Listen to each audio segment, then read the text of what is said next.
Karthikeyan channel பார்க்குற அனைவருக்கும் ஆடி செவ்வாய் காலை வணக்கம்ப்பா.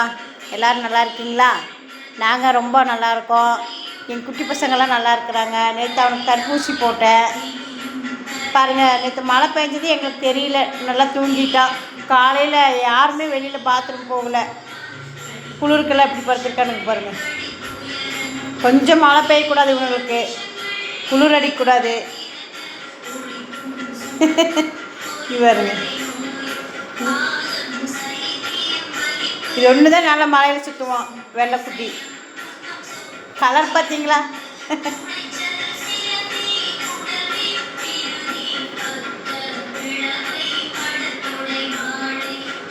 என் வாழ்க்கை துணை கார்த்திகேயன் கொடுத்துட்டு போன மிகப்பெரிய ஒரு கிஃப்ட்டு.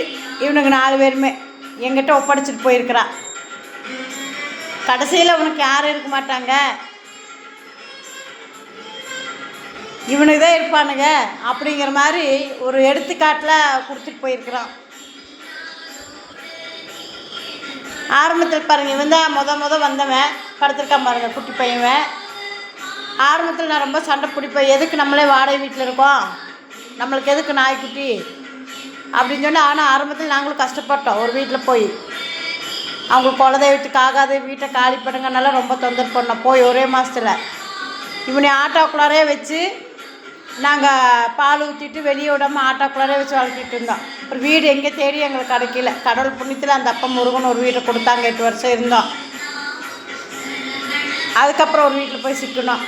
காக்கா குருவிக்கு மிச்சர் வச்சாலும் கூட அவங்களுக்கு பிடிக்காது.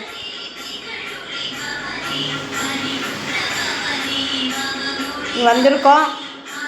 ஆனால் அதுக்கப்புறம் நான் ரொம்ப சத்தம் போட்டேன். வந்ததுக்கப்புறம் கடைசியில் போக தான் அதோட அருமை என்னங்கிறத ஆண்டவன் இப்போ எனக்கு புரிய வச்சுருக்காரு.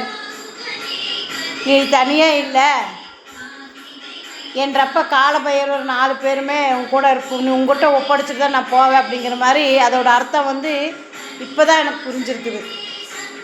ஆனால் பாசமாக தான் இருப்புங்க எல்லாத்து மேலேயும். வாடகை வீட்டில் இருக்கிறோமே, நம்ம எப்படி வளர்த்துறது அப்படிங்கிற ஒரு கவலை இருந்தது எனக்கு. இப்போ அந்த கவலை இல்லை எனக்கு. ஏன்னா என்றப்ப முருகர் என் கூடவே இருக்கார். அவர் பார்த்துக்குவார் எல்லாமே.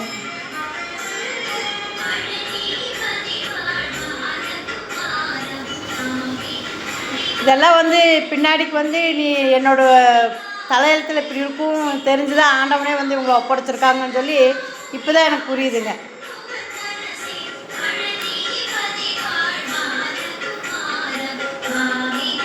எல்லாத்துக்கும் ரொம்ப நன்றிப்பா. நிறையா என்னை பற்றி கேட்குறீங்க, விசாரிக்கிறீங்க. ரொம்ப நன்றி உங்களுக்கும். என்னோடய கூட பிறந்த சகோதரிகள், சகோதரர்கள், அம்மாமார், தாய்மார், தந்தைமார் எல்லாத்துக்கும் நான் ரொம்ப நன்றி கடன் பட்டிருக்கேன். அது கூடவே எங்கள் அப்பா முருகனோட அருள் உங்களுக்கு எல்லாத்துக்கும் கிடைக்கட்டும்.